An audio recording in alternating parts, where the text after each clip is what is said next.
како се одвиваше првиот ден од штрајкот, односно вчера, нели? Значи, како председател на регионалниот одбор на СОНК на Карпаш, Витомир Азоровски, би кажал дека првиот ден на штрајкот се одвиваше според очекуваното. Значи, одлично организиран беше штрајкот, имаше мали технички потешкоти, имаше одредени недоразбирања кај одредени колеги, кај родители, кај што од сабајето се расчистија. Значи, во основните школи во регионот Карпаш, тоа се општините Карпаш, Ѓорче, Сарај, штрајкот е со 100% одзив. Во некои школи има одредени наставници што не штрајкуваат, но добро, тоа очекувано, стално има штрајк брекери. Во градинките имаше поголем притисок од родителите и од некои директори. Врз вработените од некои, од многу малку директори. Всушност, една градинка на регион Карпаш не штрајкува, тоа е градинката Орце Николов. Другите градинки сите штрајкуваат. Нормално, деца се згрижени, директорите си го обавија својот дел од работата, односно се организира згрижување на децата во рамките на своите можности. Во средните школи штрајкот е со голем одзив, но не е 100%.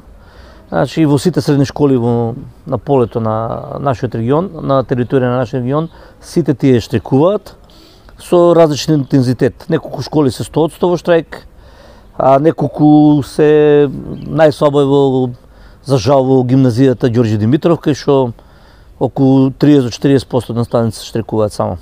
Во другите средни школи сме одлични. Така, тоа е вклучително и за денеска е така? Да, вклучително и за денеска е така. Значи не е ништо сменето од вчера до денеска? Не, денеска е подобра состојбата. Подобре? Родителите помалце деца носат. По некои школи, например, во мојата школа денеска нема дојдено ни едно дете. Им благодариме на поддршката на родителите што ни ја даваат. Значи, ова е јасно оставање на која страна се тие да знае и власта, дека нашите барања се оправдани и родителите не поддржуваат. Така. Може ли да потенцирате уште еднаш, што вели вашето членство, мислам од тука, од овој регион? Дали тие 18,4% кои што се ставени сега како предлог се доволни? Секако дека не се доволни. Членството бара да се исплаќа плата по колективни договори, бара наставниците, воспитувачите, негователите и останалите од работен персонал во дејности што ние ги покриваме: детска заштита, основно средно образование, високо образование, култура и наука, да земаат достоинствена плата, а тоа сигурно не е нашата сегашна плата, која што е, еве јас како професор кој што работи преку 20 години во образование, земам плата од 20 до 1500, што е 3000 пониска од просечната плата во државата.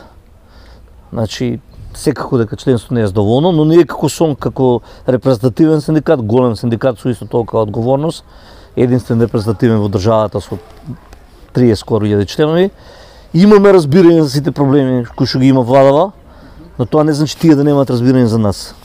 Значи, им понудивме динамика во преговорите, им понудивме се, ама овие 18,4% мора да се дадат веднаш за да се анулира ударот кој што го доживеавме ние како вработени во нашите дејности од инфлацијата, во која што ние со ништо не сме придонеле да се направи. Што е увезана инфлација ради енергенска и храна, но ние го чувствуваме товарот, а нашите членови треба да преживеат. Така. Еве и уште едно прашање за крај. Како гледате, како се третира професијата наставник? Значи, професијата наставник е сервисна професија, очигледно, за власта само. Наша должност е само да ги чуваме децата, да си одработиме што ни е дадено, без да не прашаат, бар до сега, за условите во кои што работиме, техничките можности што ги имаме, за плановите по кои што предаваме. Сето тоа е сведено на нивни одлуки од министерство. Еве, новиот министер пружа рака на тоа поле, ни изјави повеќе пати дека реформите ќе ги прави во соработка со СОНК, па се надам дека тоа ќе биде подобро. Иначе, директорите на школите колку што може да овозможуваат услови за работа во рамките на своите многу ограничени финансиски можности, се трудат луѓето колку што може да ни овозможат услови за работа, но тоа е тоа.